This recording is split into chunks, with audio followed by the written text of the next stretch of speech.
I'm a supercomputer scientist. You become a computer scientist by learning about computers and doing so for 4 or more years.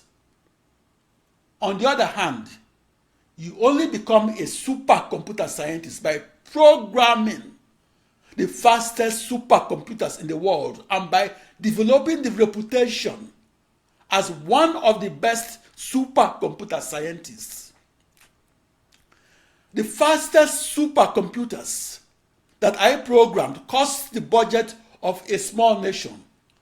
For that reason, to become a supercomputer scientist required that I live and work in rich nations, such as like the United States.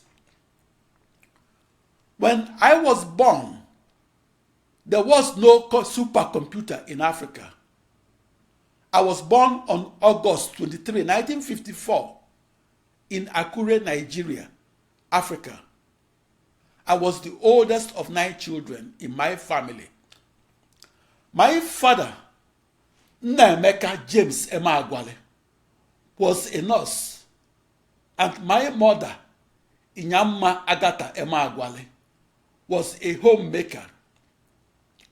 In 1954, the word computer was not in the vocabulary of any Nigerian newspaper.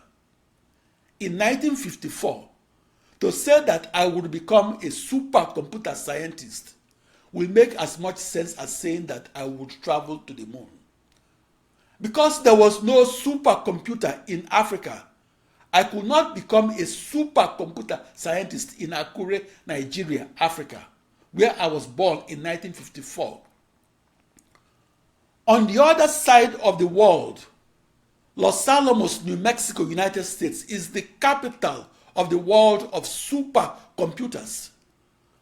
My struggles to become a supercomputer scientist was a technological quest to traverse the 7,000 miles and the Atlantic Ocean that separates Akure, Nigeria, Africa, from Los Alamos, New Mexico, United States.